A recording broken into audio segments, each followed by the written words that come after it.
Hello, the John Sitton Football Uncensored podcast with me, Joe Mealing, as always, asking the questions. It's been a while. John, how's it going? Yeah, it feels like more comebacks than Sinatra. We ain't seen we ain't seen each other for how long. But it's all people got to understand. Or we've had a few more people subscribe, so I don't know whether that's, like I said last time, a good thing or a bad thing. We're off air and we get no subscribers. Yeah, Yeah, absence it's makes, work, it makes the work, heart mate, grow getting in the fonder. way. Yeah. Yeah, you don't know. I ain't got any heating.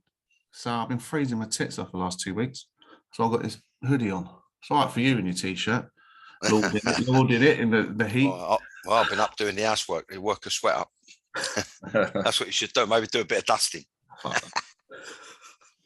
Right, so Get the Hoover out. Yeah, got a cleaner for that. Right, let's kick off. You are so middle class. It's Absolutely. It's a dream, isn't it? No, but yeah. So let's kick off then. Pardon the pun. I think we had a little chat off air just a minute ago, and one of the things, obviously, we've been away for a while, but one of the things in terms of how the league's sort of panning out is real inconsistency. And it'd be good to sort of explore that with yourself being an ex-professional manager and coach. And, you look at even the results of the weekend, you got Wolves lost again. That's 3 games in a row they've lost. Prior to that, they were solid as a rock, kept it real good defensive work beforehand. Similarly, Aston Villa have now won the last 2 games. Absolutely brilliant result yesterday. Coutinho on fire, but lost to Watford 3 weeks ago. Similarly, you got Brighton, another sort of Wolves similar club, very very good defensively. Never been particularly potent up front, but nonetheless did really hitherto have done very well, and lost the last 4 games in a row. So yeah, it'd be interesting to know just those clubs I've mentioned, maybe starting off with Villa, had an amazing result yesterday, and just what you try and do as a manager to maintain consistency, and what are the telltale signs, if you like, of a lack of consistency, and how do you speak to players to basically maintain the message and try and maintain performances? I think I'll be honest, Joe, every manager's different, but what was nice when I saw the post-match interview again, if people go back through our podcast and they look at it as a series, if you like, they'll see me mention maybe on more than one occasion, unless it's not just our one, maybe other podcasts that I've done for other people, when someone held in such high esteem, a legend at a club, great England career, started a great managerial career, or started really well. Remains to be seen whether it's going to be great. Like Steven Gerrard said, for me, the game's all about distances, which I'd already said numerous times. And last night, he was asked, a slight paraphrase, he said it's about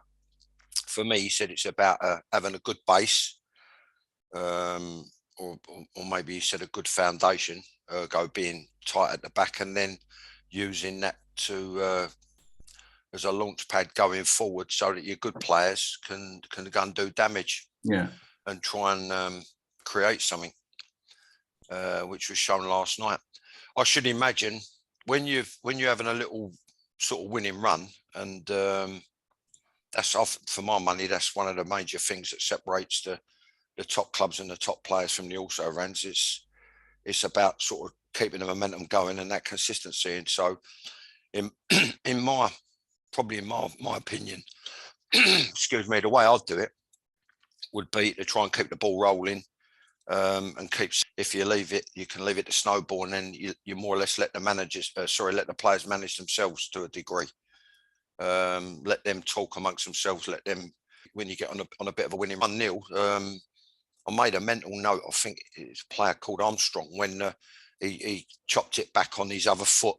I think he'd done it twice. One to send Mings flying across him. He come in, looked like he was going to, a couple of cheeseburgers for his mates and a hot dog. He overshot that much.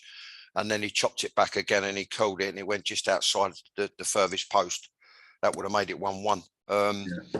And I look at him and I think it reminds me a lot. And I'll tell you why I say it, because they've captioned something that someone said on Facebook or on Twitter, so it's having a pop at me. Chelsea supporter, I ain't been back. I think I've been back twice in 42 years. Obviously knew he was going to get a reaction. But I look at it and it reminds me, Mings, it reminds me a little bit, quite a bit actually, of Mickey Droy in terms of his playing style, being left-footed, being 6'4", and this sort of laconic, almost, what's the word I'm looking for? Almost sanguine sort of laid back attitude. He's always got chewing gum, isn't he? He's always got. I don't know whether that's an image thing or what, you know what I mean? Because if you get a dig and you swallow it, you know what I mean? I always used to spit mine out before we went out. Yeah, very strange to be playing a whole game of chewing gum. Yeah, plus it uses up stuff you read up on. It uses up any fluids. When you chew gum, it uses up any fluids. So really, yeah. So, but he's one of them. He looks to me like he needs something to stir him before a game. You know, whether it's verbal, whether it's physical, but to get his blood pumping. He's certainly not lacking in confidence, is he?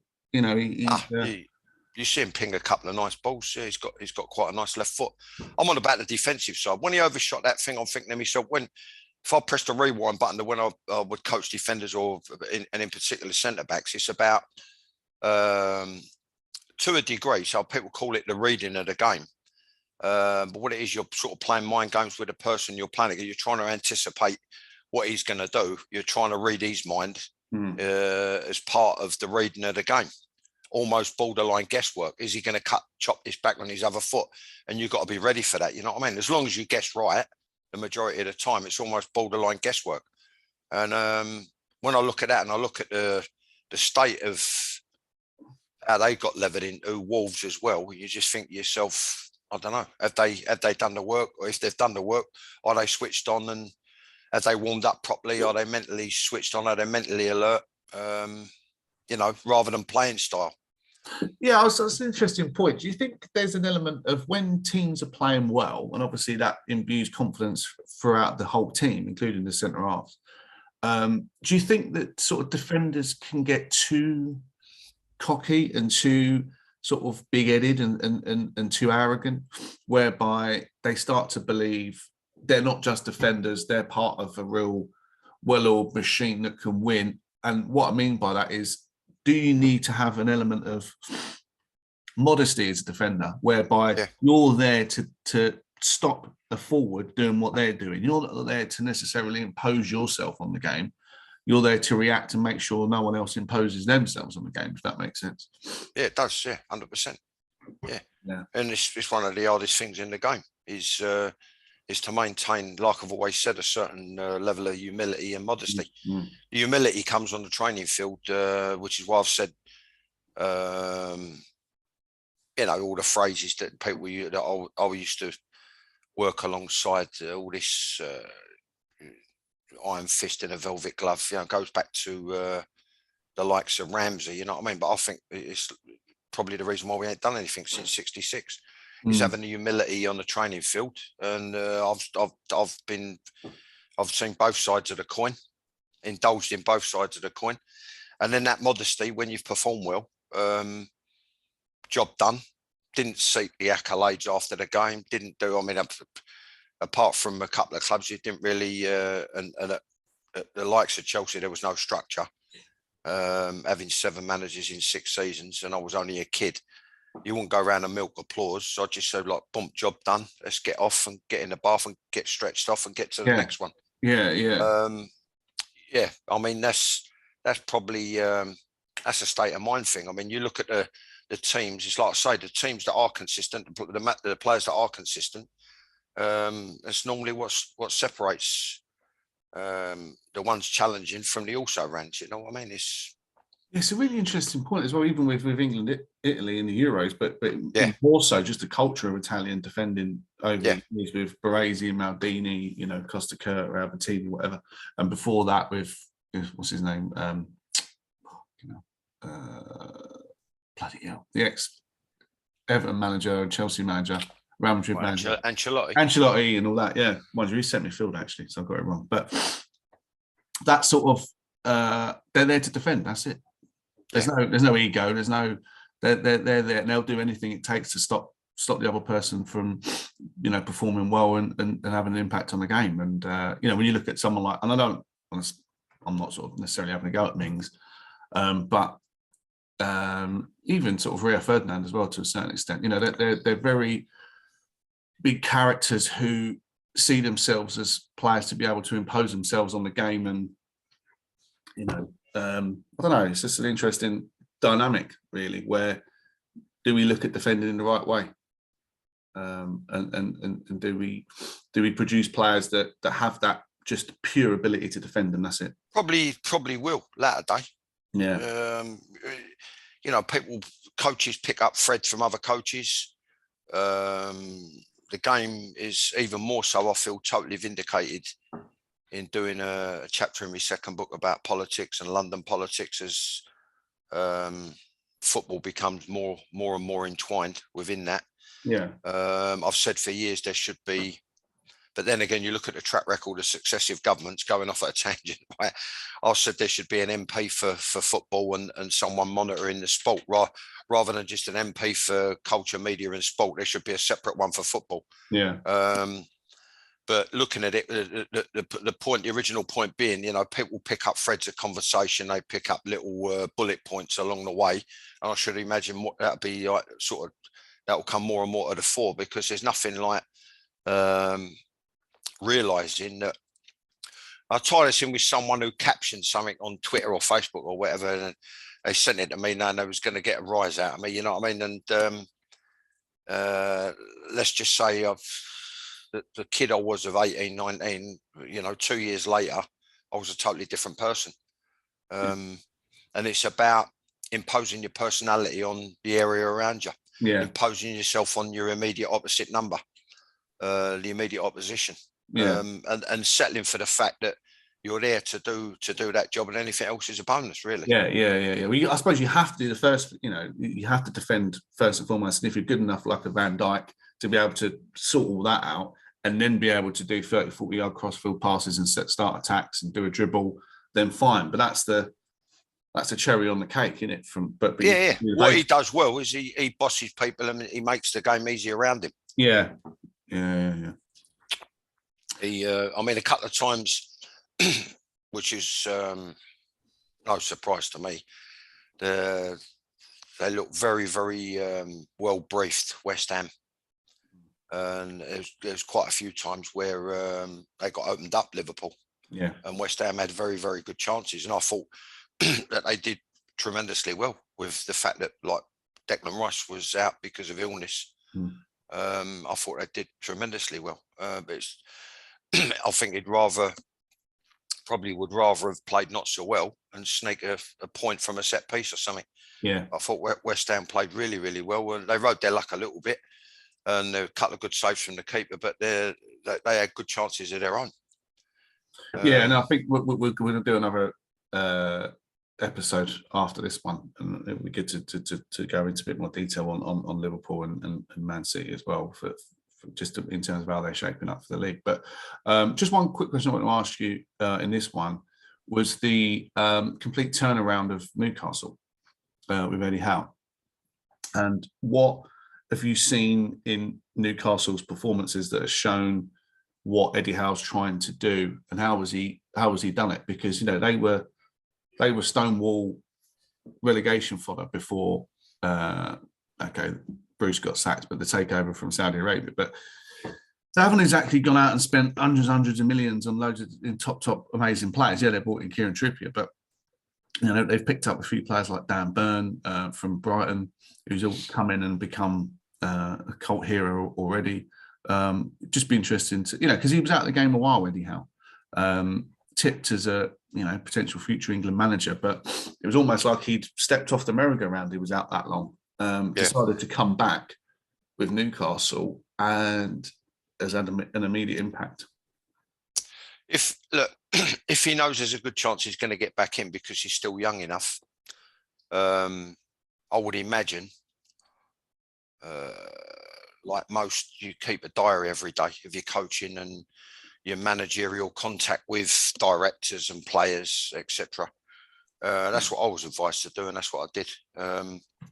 And then towards the end, I stopped making entries. But I should imagine what you can do, you can use it as a chance to cherry pick ideas. You can go around, have a look at possibly how other people work. You can look at what you've done well. You can look at what you didn't do so well, and maybe try and improve on that. He's got good staff around him. I was quite surprised the guy stayed on when Eddie Howe left. Tyndall. But he took him back because there's a good dynamic there.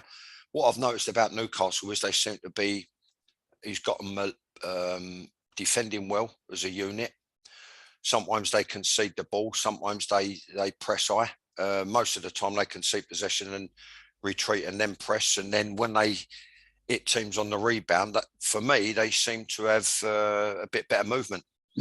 Than what they did under the previous there was a lot of gaps, wasn't there? Manager. Yeah. A lot of gaps. They do it at pace. There seems to be more energy about them. They've got decent people in.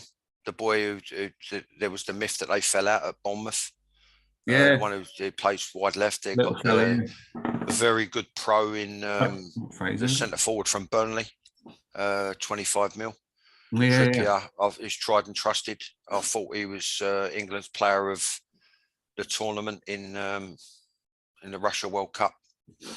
So and then good pedigree at Spurs, and then he went to Madrid and did well under Simeone. And then I think it's Ryan Fraser said it was with Bournemouth. He said he's got this thing like little. It's funny. You're going back. What is it now? 27, 28 years. Little things on the training ground with little sayings. When I did, and then when I did it at Orient, which people don't know about, which I'll make public now. Some of it was inherited, some of them I added to. When I put little signs around the ground, because that's where we used to get changed at the main ground. First of all, it was like over the head of players who, not all of them, but some of them, were overpaid, underachieving mercenaries in the twilight of their career. So you're not going to affect their mindset. And then sarcastically, the assistant of the manager who replaced me said, "Does anyone know what any of this means?" You know what I mean? And his idea of a training session was head tennis. Well, that's what I mean. You think you're trying to be profound. You're talking about how the managers keep it going. I think if the manager hasn't got a degree of, sort of thinking outside the box in terms of intelligence in how you're trying to help people sow seeds in their mind, and then a degree of intensity, then I think you can't expect the players to have any degree of intensity. I mean, I look at him very quickly. I look at him, Potter, when they was getting hammered, and he got all this, whatever it is, PhD or a degree in emotional intelligence. And you look at him and you just say, well, how are you coping now? Because he looked shell-shocked. And his body language, I thought, was abysmal. And you're looking at like 4 straight defeats, 1 goal scored. And you think to yourself, it's all very well having all these accolades from the media when you're doing well. And he's he must be one away from everybody else because he's got a degree in emotional intelligence. Well, it's not that simple, especially if you haven't really got any sort of track record in terms of playing. Then people go, "Oh, here we go again." You know what I mean? You don't know what you're talking about because you ain't played the game. Why are you throwing that one in? Well, I throw it in because I think it's relevant. I've seen both sides of the coin. I've played under people who have been inspirational, and I've played under people who you just think to yourself, how you got the bottle to draw a wage? Where'd you get the balls from to even take your wages? Because they're devoid of any sort of interaction, emotional content, intensity. Definitely in the case of quite a few people, tactical nous and strategy. So that when you're looking for leadership, he's got to repair. And I think but sort of full cycle back to what you're talking about with regards to Newcastle. Thus far, he's shown good leadership, and it looks like he's leading them out of trouble. Yeah, and going on to another leader, shall we say, someone that I think we can all agree is very passionate, very intense, is someone like Conte at Spurs, and yet he still can't get him consistent. You know, amazing result against City, one of the best games I've ever seen. Kane was like unbelievable, back to his best and more. And then they go and lose the following, in the midweek against Burnley, 1-0. I mean, it's, and then they lose in the week. That's no chance of silverware now. Lose to Middlesbrough. It's how do you account for that? Well, I was gutted that a London club went out of the cup, as it were. Yeah. It don't really mean, a great deal other than the fact that I never lived far from the ground. When I was at home with mum and dad, and then when I got married and bought my first house. But other than that, I was never really bothered about how they run things, how they were. I just think for a long time now, people say they've got this saying Spursy and all that. Well, there's always been a bit of a waft coming off of there, off the ponds. I think since probably, I'm looking at someone, ex-teammate of mine at Chelsea and all the representative side, Paul Miller, and he said he sent me a few messages, and you go back as far as then when they had a bit of backbone on top of quality. They've got the quality, but they don't seem like now they've got anywhere near the backbone. You've got certain players I think who care, and then others. You could see it in the documentary when Mourinho was there. Yeah. You can't account for it other than the fact that it's a cultural thing, and it's no good having a world-class stadium if you ain't got the team on it. No, if you got players like and I think it's too easy to blame Levy, although he's made the appointments. But then I was talking to someone in the week on social media, and I said, I'll be true with it's just the way I'm made. If he employed me on tantamount to a mini lottery win on a monthly basis, it would be up to me to do my own work and make sure that I'd do the right thing by the club and the manager, and also protect my employer. I'm looking out. I just think some of the signings on a consistent basis have been not up to scratch, not up to standard. And what he's done, Conte, now, I've also put it on social media. He's in a no-lose situation, Joe, because he's even by my reckoning, and you don't know what goes on behind closed doors, but even by my reckoning, publicly, he's called the players out at least 3 times. Yeah. And he's called out the ambition of the club. And I suppose the owners by proxy in saying that, or at least the guy who runs it. Well, Mourinho did the same thing, didn't he? The same sort of path, same sort of trajectory. Yeah, I thought he was a bit cleverer, Mourinho. I think he knew this is only going one place, and the bottom line is it's a stopgap for me. And he was never going to be there any sort of conviction on a medium and long term basis. So really and truly, he's the type there. Whereas some of us go about it a different way, because we say what we mean and we mean what we say. I think he was there, and there was no downside to just being there to make friends, and that's what he did. Then get him to get his boat race back into Premier League football. Exactly, and then when it's time to part company, you get a nice settlement. Yeah. I saw somewhere. I saw a gif. I think Mourinho's he's just under 100 mil on settlement fees. Yeah. I'm not in the least bit surprised, and it all stemmed from being in the right place at the right time with the right players who have got the right attitude, and they're the right kind of human being. So, which led to success at Porto, Milan, and in particular Chelsea. Yeah. First title since '55 or whatever. Yeah. So it's like I say, it's all these ingredients, and you've got to have them around you. Conte the same in Italy and at Chelsea. Right, the right place, the right time, with the right backing, the right players with the right attitude, the right level of ability, and they also happen to be the right kind of human being. And there's even more ingredients than that, but it's just a few of them. So what it is, as a consequence, they get a reputation and a very like a long-term honeymoon period in terms of the media. Because what they do, they always arc back to what he's achieved.